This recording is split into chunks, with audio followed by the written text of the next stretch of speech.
Tahukah kamu bahwa meskipun anggaran pendidikan nasional Indonesia meningkat drastis hingga 700 triliun pada tahun 2025, ternyata masih ada 82% siswa di atas 15 tahun yang masih kesulitan dalam melakukan numerasi dasar.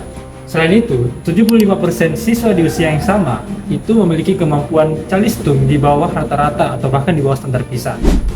Mengapa ini bisa terjadi dan apa upaya pemerintah ke depannya? Mari kita bedah lebih lanjut. Berdasarkan data asesmen nasional jenjang SMP tahun 2024. Nah, itu terdapat kesenjangan nilai belajar yang sangat lebar. Nah, pada satu wilayah itu ada 70% yang siswanya itu mencapai nilai kompetensi belajarnya itu standar.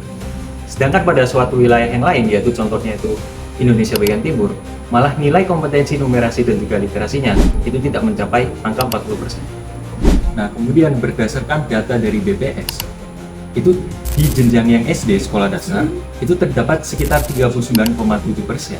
Sarananya itu masih bagus atau layak digunakan.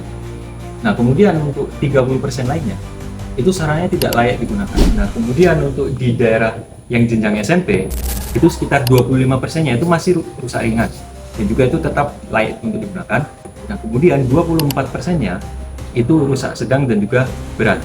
Nah, padahal ada 48% atau sebesar 347,1 triliun dari total anggaran pendidikan yang dikelola oleh pemerintah daerah.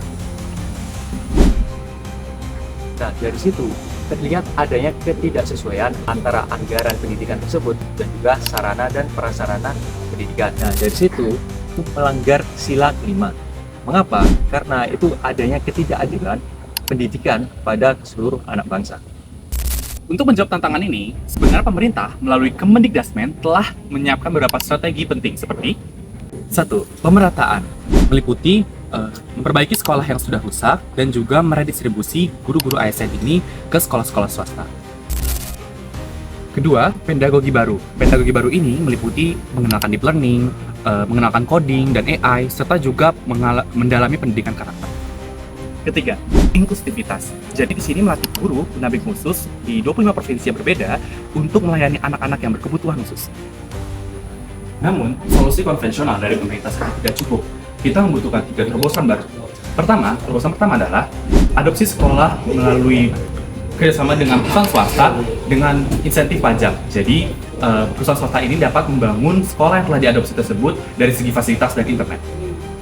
Kedua, kurikulum yang menyesuaikan dengan daerah tersebut agar pelajar lebih relevan dan menekan angka putusnya sekolah.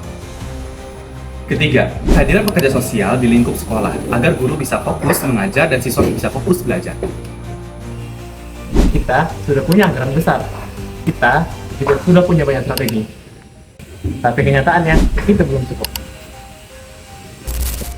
Selama masih ada ketimpangan pendidikan, selama masih ada ruang kelas yang rusak, dan selama masih ada siswa yang mengalami kesulitan belajar, maka sistem yang ada perlu diperbaiki ataupun dirubah. Solusi yang kita butuhkan bukan hanya sekedar tambahan program, tapi juga keberanian untuk melakukan terobosan.